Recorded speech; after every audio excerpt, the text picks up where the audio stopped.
Let's move on. Taking the over on every team. To the Marlins of Miami. Jake and I are both representing the Fightin' Fish today. I'm wearing my Marlins hat. Jake rocking the 97. The 1997 World Series champion shirt. Yes. So we were covering all Who could forget? all the eras of the Fightin' Fish. What happened to them last year?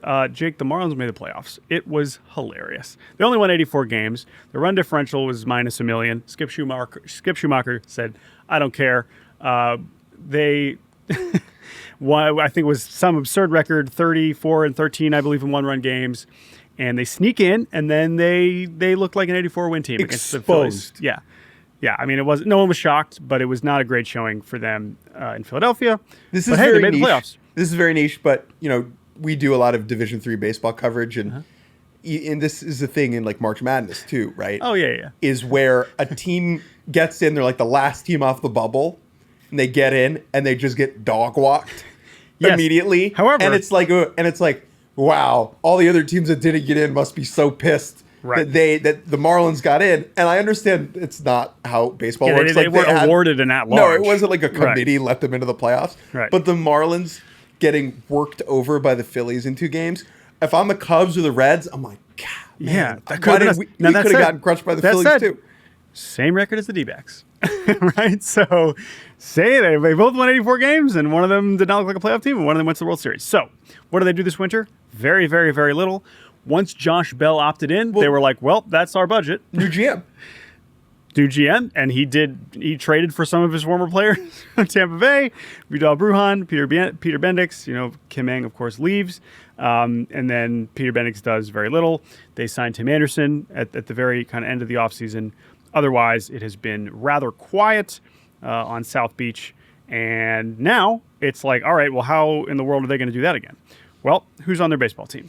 The catching position is a platoon between Christian Betancourt and Nick Fortes. Betancourt, Guardians legend this offseason. Oh, yeah. Went from the Rays to the Guardians for 3 minutes, and now he's on the Marlins. Mm-hmm. First base, Josh Bell, traded for him at the deadline last year, opted into the deal for the offseason. Luis Ariz, who tantalized us with his near 400 batting average for quite a while and didn't end up anywhere near it. Jake Berger at third base, Tim Anderson at short. The outfield of Brian De La Cruz, who people think looks like LeBron. He does. More notable than that is that he sounds like Dikembe Mutombo. It's a heck of a combo. If you've heard him talk, it sounds like he has a pack of Marlboro Lights in his esophagus. Which, there's some great videos of his teammates essentially doing his voice. It's unbelievable stuff. Great. Jazz Chisholm Jr. in center, Jesus Sanchez in right. Avisail Garcia will DH. Oof. Oh, man. He was terrible last year. Oh, boy. They're going to miss Soler, I think. Rotation, I would say, is Jesus Luzardo.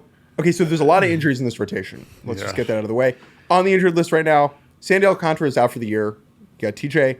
Yuri Perez is on the IL right now, as is Braxton Garrett and Edward Cabrera. So to start we don't know. Yuri Perez is still early. Left with elbow issues, terrifying. We don't have any update there yet. So I'm terrified, but yeah. Leaving with elbow issues is better than showing up with elbow issues. So the rotation is Jesus Luzardo, AJ Puck, who is moving from the bullpen, Trevor Rogers, who was hurt for a lot of last year, Ryan Weathers, who they got at the deadline, and Yanni Chirinos. So that's a lot of first-round picks. A lot of first-round picks and a lot of lefties. The bullpen, Andrew Nardi, Tanner Scott, Sixto Sanchez. The Sixto, baby. Love it. My one big question, was this real or just a fling? Jordan, I think one of the differences between the two of us is that I played and you didn't. And what this does is it creates an energy that I have where I believe irrationally in baseball cliches more than you. Mm-hmm. And because of that, it means that I would leap in front of traffic for Skip Schumacher. Mm-hmm. I have never believed more in a human being in my life than I believe in Skip. Which is to say, you're like, yeah, they can do it again. Why not? You're like, they're going to go undefeated in one-run games this year. They're going to go undefeated. Period. Right. 162 and zip. Yeah. Probably not. But I understand what you're saying. I also think Skip Schumacher's awesome. Scoop Shoemaker. Scoop. There are so many funny ways you can say his name. He's a skipper named Skip. How am I to doubt him? But how am I to doubt him? Again, the vibes here in terms of the IL, it's just like the pitching it was going to always have to be the pitching, and we've already lost 3 of them before opening day has even started. So that's where my concern is. Now, I am always going to root for this team just because they are facing such an uphill battle. Most of it of their own creation, for sure. Yep. But I enjoy rooting for them. I like when they succeed. But man, it's gonna be tough to do this again. Not just what went right for them. Think about what went wrong for so many of these other National League teams to let them in at the last second. We were low on them last year. I guess they proved us wrong. I think this team is gonna be pretty bad. I think Skip is great. I just don't think there is enough on the squad of impact that's going to okay. If they go 32, they went 33 and 14 in 1-run games last year. If they're simply like regular good in 1-run games, that's not enough. I think this is a worse roster than it was last year between the injuries and losing Soler. And I think they don't make up the difference with Magic in the same way they did last year. I think Skip has a big job on his hands. Key player, though, I mean, it's Jazz Chisholm Jr., and it's not close. If he plays 155 games, 140 games, and he's an all-star down-ballot MVP player, that gives the Marlins a legit offensive force outside of Luis Ariz, right? That's a big deal. And if he's not, and if he's hurt again, that's a problem. We've talked about this a lot. He has the highest ceiling of any offensive player in this team, and he's the biggest deal. Yep. I agree. I would say, again, the pitching now, the way it's shaking out with all these injuries is tough to...